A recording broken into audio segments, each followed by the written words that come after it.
बेटा अगर इसकी हमने बात करनी हो, मैं कहता हूँ ना changing is directly proportional stress. Changing में नाम दे रहा हूँ स्ट्रेन को, और इसको मैं बाज़ दफ़ा नाम देता हूँ एफ ओवर ए। अब आप इससे फैमिलियर हो गए होंगे। मैं चेंजेस को नाम दूंगा according to your syllabus strain, और फोर्स पर यूनिट एरिया को मैं नाम दूंगा स्ट्रेस। ठीक है, तो मैं कह सकता हूँ stress is directly proportional to strain. ठीक है, देखो मैंने लिखा है ना, लास्ट बाउंड्री लिमिट या इलास्टिक लिमिट, या बाउंड्री लिमिट। ठीक है, आपके पास शॉर्ट क्वेश्चन और एमसीक्यूज आ सकता है। जो हुक्स लॉ होता है वो सॉलिड पे भी अप्लाई हो सकता है। मतलब ये देखो ना, सॉलिड था ना, विद इन लास्टिंग दोबारा चला गया। लिक्विड, आप पानी ले लें। ठीक है, लिक्विड में आप एक स्पेस देखो, अब आप एक बर्तन लेते हैं ना, इतना छोटा सा, इतना फॉर एग्जांपल। ठीक है, आप लिक्विड को फ्लो कराते हो इधर। ठीक है, ऐसे ऐसे उसकी हाइट लेते हैं, दोबारा वो ऐसे आ जाएगा। अगर उसकी ऐसे हाइट ले लेते हो तो दोबारा अपनी पहले वाली कंडीशन पर नहीं आएगा, बल्कि ऐसे फैल जाएगा। हाँ, ऐसे करके लेते हो आप, पानी ऐसे लेके जाते हो, पानी दोबारा अपनी पहले वाली कंडीशन पे आ जाएगा। ठीक है, उसके अंदर इलास्टिसिटी की प्रॉपर्टी रहेगी, फ्लूइडिटी की प्रॉपर्टी रहेगी। आप ऐसे लेते हो बर्तन को, इसको यहाँ से ऐसे फ्लो कराते हो तो वापस नहीं आएगा। क्यों? हाइट का फैक्टर इन्वॉल्व होगा तो वापस आ जाएगा। उसके अंदर फ्लूइडिटी की, इलास्टिसिटी की प्रॉपर्टी रहेगी जब हाइट का फैक्टर इन्वॉल्व होगा। ठीक है, उस वक्त तक उसके अंदर इलास्टिक की प्रॉपर्टी रहेगी जब तक वो हाइट का फैक्टर इन्वॉल्व है। गैसेज है बेटा, गैस आपके पास है, आप एक स्पेसिफिक एरिया पे करोगे। ठीक है, उसको आप हीट अप करते हो। ठीक है, उसके मालिक्यूल एक्सपैंड कर जाते हैं, उसको हीट से आप रिमूव कर देते हो, दोबारा अपनी पहले वाली कंडीशन पे आ जाते हैं। मतलब इसके अंदर फ्लूइडिसिटी, इलास्टिसिटी की प्रॉपर्टी मौजूद है। लेकिन ये भी एक with in elastic limit. With in elastic limit का मतलब है स्पेसिफिक हीट तक मालिक्यूल्स को गर्म करें, स्पेसिफिक हीट तक सॉलिड पे फोर्स अप्लाई करें, स्पेसिफिक लिमिट के अंदर इन पे लिक्विड पे फोर्स अप्लाई करें, तो ये दोबारा अपनी पहले वाली कंडीशन पे आते हैं। ठीक है, अगर इलास्टिक लिमिट से आप दूर चले जाएँ, सपोज सॉलिड पे आप इतनी फोर्स लगाएं कि इलास्टिक लिमिट से दूर चला जाए, तो उसके अंदर इलास्टिसिटी की प्रॉपर्टी नहीं रहेगी। लिक्विड को आप इतना गर्म करें, इतना गर्म वो एपोरेट हो जाए, दोबारा वापस नहीं आएगा। गैस को इतना गर्म करें कि वो वेजल को ब्लास्ट कर दे, दोबारा अपनी पहले वाली कंडीशन पे नहीं आ सकता। तो ये हुक्स लॉ सॉलिड, लिक्विड और गैस तीनों चीज़ों पे अप्लाई होता है विद इन इलास्टिक लिमिट। ये बड़ा आपके पास एमसीक्यूज शॉर्ट क्वेश्चन आ सकता है। अगर हम हुक्स लॉ के फॉर्मूले की बात करें तो बेटे हमारे पास stress is directly proportional to strain आता है। ठीक है, और प्रोपोर्शनैलिटी के साइन को हम रिमूव करते हैं तो हम एक कांस्टेंट लगाते हैं, stress is directly proportional to constant. ये कांस्टेंट हमें क्या बताता है? ये कांस्टेंट हमें ये बताता है कि किसी मटेरियल की कितनी इलास्टिक लिमिट होनी चाहिए जिसके अंदर अंदर हुक्स लॉ फॉलो होगा। ठीक है, मतलब अगर आपने कांस्टेंट की वैल्यू फाइंड करनी है स्ट्रेस ओवर स्ट्रेन, मतलब मैं कहता हूँ कि ये मेरे पास एक वायर है। ठीक है, मुझे एक आदमी कहता है आप इसका हुक्स लॉ फाइंड करो, तो मैं सबसे पहले इसका एरिया फाइंड करूँगा, लेंथ और विड्थ। फिर मैं इस पर अप्लाई फोर्स, इस पे जो फोर्स मैंने अप्लाई किया वो फाइंड करूँगा। अब मुझे क्या पता फोर्स कैसे फाइंड करते हैं, लेकिन फोर्स फाइंड करने का मेरा जो फॉर्मूला है एफ इजिकल टू एम में। ठीक है, इसकी जगह मैं 10 लगाऊंगा एक ही जगह, और एम की जगह मैं इसका टोटल मैस लगाऊंगा, तो मेरे पास फोर्स भी आ जाएगी। फिर मुझे एक आदमी कहता है आप स्ट्रेन फाइंड करो। स्ट्रेन का फॉर्मूला मेरे पास है delta L over L not. मैं इसके ऊपर जितनी फोर्स लगाऊंगा जो इसके अंदर चेंज, सपोज इसकी ओरिजिनल लेंथ 10 सेंटीमीटर है, इसको मैंने खींचा 2 सेंटीमीटर चेंज आया, तो ओरिजिनल लेंथ इसकी 10 सेंटीमीटर हो जाएगी और चेंज इन लेंथ 2 सेंटीमीटर हो जाएगी। तो मुझे इसका स्ट्रेस और स्ट्रेन पता चल जाएगा, तो इसका मतलब मुझे कांस्टेंट पता चल जाएगा। तो कांस्टेंट मुझे पता चलेगा तो मुझे पता ये चल जाएगा कि इस लिमिट के अंदर है कि मैं इसके ऊपर स्ट्रेस अप्लाई करूँगा तो जो इसके अंदर स्ट्रेन प्रोड्यूस होगा वो विद इन इलास्टिक लिमिट होगा, और इसका हुक्स लॉ या इसका कांस्टेंट ये होगा। ठीक है बेटे, नेक्स्ट टाइम चलते हैं।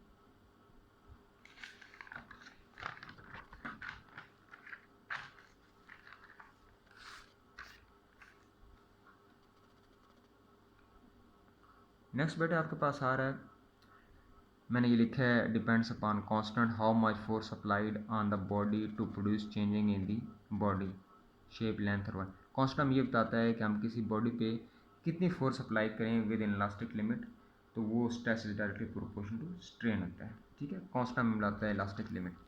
बेटा आपकी बुक में एक डायग्राम दी गई है नेक्स्ट के, वहाँ पे आप ये रिजिड सपोर्ट ले दें, सहारा।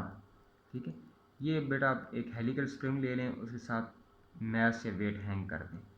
ये आप एक स्केल ले लें, स्केल के ऊपर, ये आप लकड़ी का स्केल है ना, इसके ऊपर ये स्केल मार्क किया गया है। ठीक है, अब ये पॉइंटर है, पॉइंटर का मतलब होता है सुई, ऐसे ये ऐसे है, ऐसे। ठीक है, ये आपके पास स्केल है, ये पॉइंटर है। देखें, आप जितना इसके अंदर वेट हैंग करेंगे पॉइंटर उतनी नीचे आएगी। मतलब क्या हुआ, जितना वेट इंक्रीज करेंगे पॉइंटर उतना डिस्टेंस ट्रैवल करेगी, जितना वेट उतना डिस्टेंस ट्रैवल, जितना वेट उतना डिस्टेंस ट्रैवल। मतलब कि extension is directly proportional to force. इसको बेटा मैं एक्सटेंशन कह रहा हूँ, ये जो नीचे आ रहा है।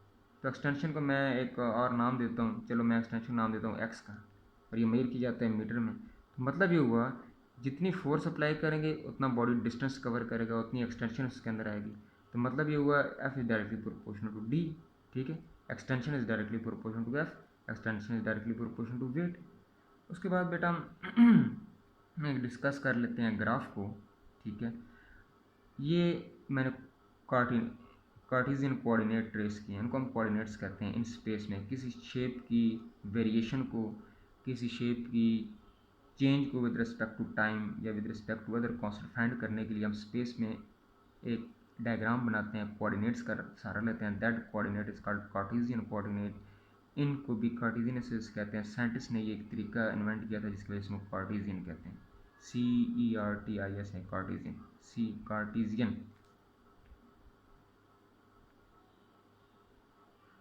कोऑर्डिनेट। ये बड़ा वाई एक्सिस होता है, ये एक्स एक्सिस होता है। ठीक है, वाई एक्सिस की तरफ हमने फोर्स ले ली इन टर्म्स ऑफ न्यूटन, और एक्स एक्सिस की तरफ हमने एक्सटेंशन ले ली, डिस्टेंस ले इन टर्म्स ऑफ मीटर।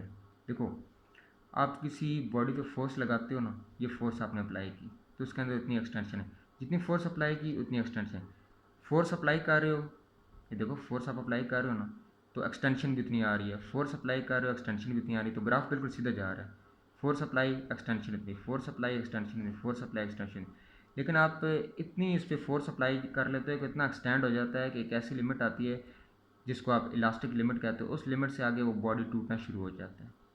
ठीक है, अब इस पॉइंट पे जाके दैट इतने, ये आप इलास्टिक लिमिट क्रॉस कर चुके हो ना, तो बॉडी टूटना शुरू कर दे। कैसा पॉइंट आता है, बॉडी बिल्कुल टूट जाता है। जैसे स्प्रिंग है, आप इसको दोनों हाथों से खींचते हो, छोड़ देते हो, इलास्टिक लिमिट है, छोड़ देते हो, इलास्टिक लिमिट है। ये कितना दूर लेके चले जाते हो, इतना दूर लेके चले जाते हो कि वो दोबारा अपनी पहले वाली कंडीशन पे नहीं आता। तो मतलब वो आपने इलास्टिक लिमिट को क्रॉस कर लिया, मजीद उस पर आप फोर्स लगाते हो कि वो टूट जाता है, तो हम कहते हैं that point is called breaking point. ठीक है बेटा। अच्छा, इसमें से आपने थोड़ा सा शॉर्ट क्वेश्चन जो लिखने हैं, अटैम्प्ट करने का तरीका देख लें। शॉर्ट क्वेश्चन बेटा आपके पास आता है डिफाइन हुक्स लॉ। सबसे पहले हुक्स लॉ की हेडिंग दें, उसके बाद डेफिनेशन की, इट इज़ डिफाइंड एज। ठीक है, नोटेड कामाज में ये पिंक कलर लिखें। ये बेटा आपके पास फार्मूला आ जाएगा स्ट्रेस, इसको काट दें।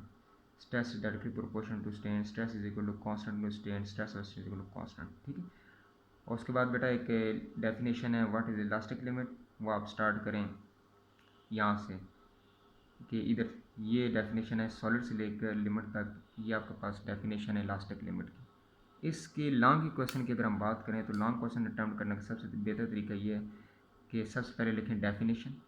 ठीक है, उसके बाद फार्मूला, उसके बाद इसकी एक्सप्लेनेशन लिखें।